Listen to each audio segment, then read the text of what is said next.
Assalamu alaikum, uncle.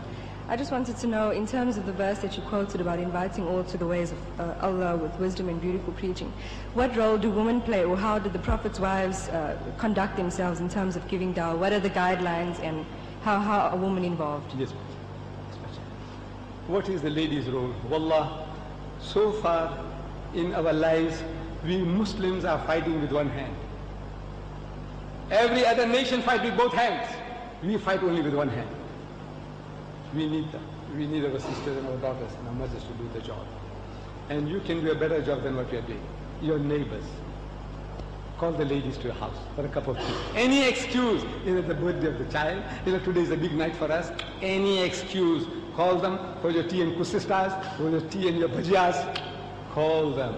And then open the Quran and say, do you know we believe this? And the Hindus, call them to Allah. They are good people.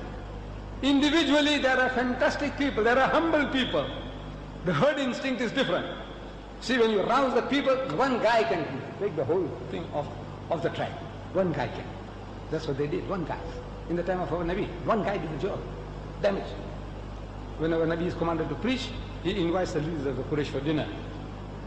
After dinner, he stands up to deliver the message. Abu Jahl was in that group. And Abu Jahl means the father of ignorance. Jahalat ka baap. But he was no jahil. He was one of the most learned Arabs in Arabia at the time.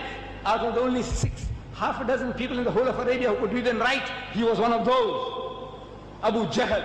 But because all his knowledge couldn't make him to see the light of truth, our Nabi said he's not Abu Hikmah. That was his title.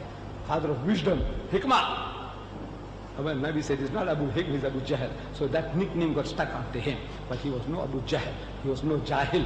Ignorant fool. He was not. So he stood up. He's sensitive. He said, you're going to listen to this upstart here, have for his doll and rice, and you're going to listen to him. He scattered the people. One devil can do that. One devil. You need in the whole hall.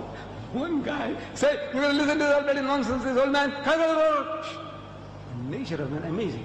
Oh, like sheep and goats. You listen to that one man against your own better judgment, and you're going to walk away. You know that? That's the nature of man. So they all walked away. What does our Nabi do? He invites the leaders of the Quraysh once more for dinner, minus Abu Jahl.